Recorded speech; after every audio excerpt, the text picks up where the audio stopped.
IT job కోసం try చేస్తున్నారా? Coding tutor లో ట్రైనింగ్ తో పాటు స్టైఫండ్ అండ్ 100% జాబ్ గ్యారంటీ. నమస్తే, నేను Keshav. Welcome to Suman TV. Telugu రాష్ట్రాలని ప్రకృతి విపత్తు చుట్టేసింది. ఈ సందర్భంలో ఆపన్న హస్తం అందించాల్సింది ఎవరు? అలానే ఎవరు ఊహించని స్థాయిలో ఆంధ్రప్రదేశ్లో మొదట తుఫాను బీభత్సం సృష్టిస్తుందని అందరూ భావించారు. కానీ తెలంగాణలో కూడా అంతకు మించిన విధ్వంసం జరిగింది. ఈ రెండు రాష్ట్రాల్లో జరిగినటువంటి విధ్వంసం నేపథ్యంలో అనేక కార్పొరేట్ సంస్థలు, సెలబ్రిటీలు, ఫిలిం పర్సనాలిటీలు కూడా రెస్పాండ్ అవుతున్నారు. ఆపన్న హస్తం అందించేందుకు ముందుకు వస్తున్నారు. ఈ మాత్రం సాయం సరిపోతుందా? ఇంకా చేయాల్సింది ఏముంది? ఈ అంశంపైన విశ్లేషణ చూద్దాం. మనతో పాటు చంద్ర శ్రీనివాస్ గారు, పొలిటికల్ అనలిస్ట్ ఉన్నారు. చంద్ర శ్రీనివాస్ గారు, నమస్కారం. నమస్కారం కేశవ్ గారు. రెండు రాష్ట్రాల్లో జరిగినటువంటి బేబత్సం అసలు గతంలో కూడా ఊహించలేదు ఎప్పుడు కూడా ఈ స్థాయిలో జరుగుతుందని.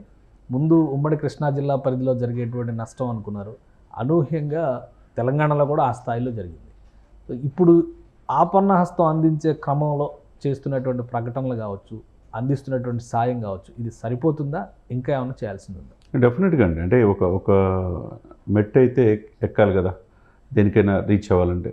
కొంతమంది దాతృత్వంతో ప్రజలకి సేవ చేయాలని, తెలుగు ప్రజలకి కష్టాల నుంచి, వాళ్ళ సమస్యల నుంచి బయటికి పడాలి, ఎప్పుడు లేని విపత్తు వచ్చినప్పుడు మనం స్పందించాలి అనే ఇదితో కొంతమంది కార్పొరేట్ సోషల్ రెస్పాన్సిబిలిటీలో భాగంగా ప్రముఖ పారిశ్రామికవేత్తలు ఆల్రెడీ స్టార్ట్ చేశారు. దివీస్ మనం చెప్పుకున్నాం.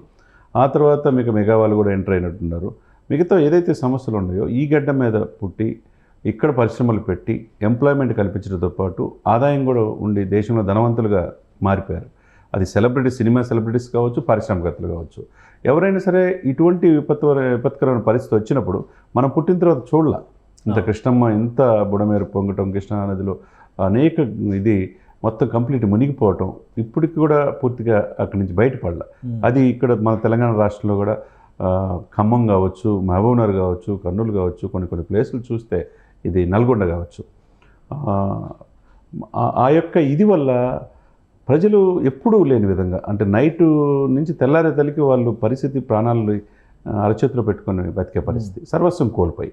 ఇటువంటి వాళ్ళ పట్ల వీళ్ళు స్పందించిన తీరు మనం అప్రిషియేట్ చేయాలి. అది అంతేకాకుండా ఇంకా ఇంకా ఇంకా ఎక్కువగా సహాయం చేయడానికి మిగతా వీళ్ళని చూసి ప్రేరణగా పొంది వాళ్ళు కూడా సహాయం చేయాలి. దాంట్లో భాగంగా సినిమా నటుల్ని ముఖ్యంగా అభినందించాలి. జూనియర్ ఎన్టీఆర్ గారిని ఫస్ట్గా ఆయన రాష్ట్రంలో లేకపోయినా చెరో 50 లక్షలు రెండు రాష్ట్రాలకి ఇచ్చారు. ఆ తర్వాత పవన్ కళ్యాణ్ గారు కూడా ₹1 కోటి ప్రకటించడం ఆంధ్రప్రదేశ్కి.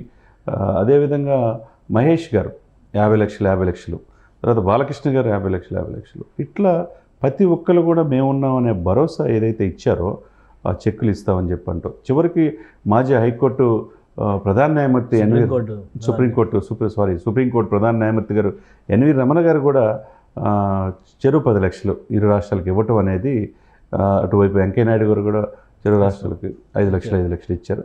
ఏదైనా కానీ చిన్న నటులు కానించి పెద్ద నటులు, విశ్వసేన కావచ్చు, మిగతా వాళ్ళు కావచ్చు, మేమున్నాము ప్రజలకి, వాళ్ళ మమ్మల్ని ఆదరిస్తేనే ఈ స్థాయికి వచ్చామనే భావనతో వాళ్ళు చేసే సహాయం ఏదైతే ఉందో మిగతా వాళ్ళు కూడా స్ఫూర్తి పొందాలి. మిగతా వాళ్ళు కూడా ఒకటంటే ఈ ఇన్సిడెంట్స్ జరిగినటువంటి విధానం చూస్తే మనం రీసెంట్గా వాయనాడు ఇన్సిడెంట్తో పోల్చుకోవాల్సిన పరిస్థితి కనిపిస్తుంది. వాయనాడు ఒక ప్రదేశంలో, ఒక ప్రాంతంలో మాత్రమే ఒక భారీ ఉత్పాతం లాగా నమోదైంది కాబట్టి దాని ఇంటెన్సిటీని ఎక్కువ చూసాం మనం. ప్లస్ ఆస్తి నష్టం కంటే ప్రాణ నష్టం కూడా ఎక్కువ జరిగింది అక్కడ. ఆస్తి నష్టంతో పాటు ప్రాణ నష్టం ఎక్కువ జరిగింది. ఇప్పుడు ఆంధ్రప్రదేశ్, తెలంగాణలో వరద బీభత్సం సృష్టించింది రెండు రాష్ట్రాల పరిధిలో ఉంది కాబట్టి ఏ రాష్ట్రానికి ఆ రాష్ట్రం ఇదొక లెక్క అదొక లెక్క చెప్తున్నటువంటి పరిస్థితి ఉంది. కానీ ఓవరాల్గా చూస్తే రెండు రాష్ట్రాల్లో జరిగినటువంటి విధ్వంసం వాయనాడుని మించినటువంటి విధ్వంసం అనేటువంటి విశ్లేషణ కూడా వినిపిస్తుంది. ఎంతవరకు కరెక్ట్ ఇది? డెఫినెట్గా అండి. ఇప్పుడు ఎప్పుడు లేని విధంగా 100 సంవత్సరాల చెట్లు మొత్తం కూడా నెలకొంది. అదేవిధంగా గ్రామాలు తుడిచిపెట్టిపోయింది. నష్టం బీభత్సంగా జాతీయ విపత్తు ప్రకటించాలని అటు రేవంత్ రెడ్డి గారు అడుగుతున్నారు, ఇటు చంద్రబాబు నాయుడు గారు అడుగుతున్నారు.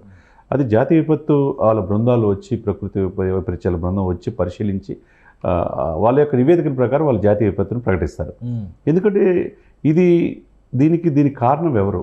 మానవ తప్పిదమే దీనికి కారణం అనేది ఉభయ రాష్ట్రాల ముఖ్యమంత్రి అంటున్నారు.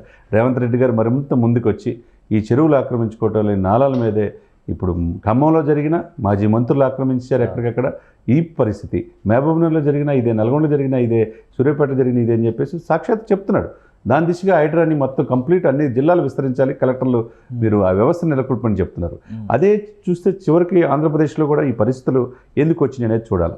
బుడమేరు ఎందుకు పూర్తిగా ముందు జాగ్రత్త చర్యలు తీసుకోలేదు, గత ప్రభుత్వం కావచ్చు, ఇప్పుడు కావచ్చు.